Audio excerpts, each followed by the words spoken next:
പത്തനംതിട്ട ജില്ലാ പഞ്ചായത്തിന്റെ കുന്നന്താനത്തെ പ്ലാസ്റ്റിക് സംസ്കരണ ഫാക്ടറി ശുചിത്വ ക്യാമ്പയിന് ഊർജ്ജം പകരുന്നതെന്ന് തദ്ദേശ സ്വയംഭരണ വകുപ്പ് മന്ത്രി എം.ബി. രാജേഷ്. കുന്നന്താനത്തെ പ്ലാസ്റ്റിക് സംസ്കരണ ഫാക്ടറിയുടെ ഉദ്ഘാടനത്തിൽ പങ്കെടുത്ത് സംസാരിക്കുകയായിരുന്നു മന്ത്രി.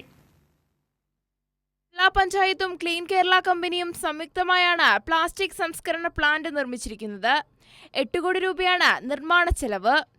തിരുവല്ല കുന്നന്താനം കിൻഫ്ര പാർക്കിലാണ് പ്ലാസ്റ്റിക് സംസ്കരണ ഫാക്ടറി. സംസ്കരണ പ്ലാന്റിന്റെ ഉദ്ഘാടനം മന്ത്രി എം.ബി. രാജേഷ് നിർവഹിച്ചു. ക്ലീൻ കേരള കമ്പനി ഇതിൽ വളരെ മികച്ച ഒരു പ്രവർത്തനം നടത്തിയിട്ടുണ്ട്. അതുകൊണ്ട് ഇവരെല്ലാവരെയും അഭിനന്ദിക്കുന്നു. ഇത് കേരളത്തിനാകെ മാതൃകയായിട്ടുള്ള ഒരു പദ്ധതിയാണ്. ഇത് മറ്റു സ്ഥലങ്ങളിലും ഇത്തരം ഫാക്ടറികൾ ആരംഭിക്കാൻ തദ്ദേശ സ്ഥാപനങ്ങൾക്ക് പ്രചോദനമാകുമെന്നാണ് ഞാൻ പ്രതീക്ഷിക്കുന്നത്. ബ്രഹ്മപുരത്ത് 100 കോടി രൂപ ചെലവിൽ നിർമ്മിക്കുന്ന ജൈവമാലിന്യ സംസ്കരണ ബയോഗ്യാസ് പ്ലാന്റ് മാർച്ചിൽ പ്രവർത്തനം ആരംഭിക്കും. ഇതേ മാതൃകയിൽ തിരുവനന്തപുരത്തും കോഴിക്കോടും പ്ലാന്റുകൾ താമസമില്ലാതെ നിലവിൽ വരുമെന്നും മന്ത്രി പറഞ്ഞു.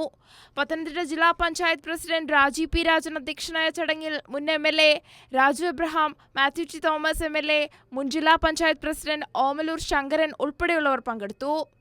കൈരളി ന്യൂസ്, പത്തനംതിട്ട.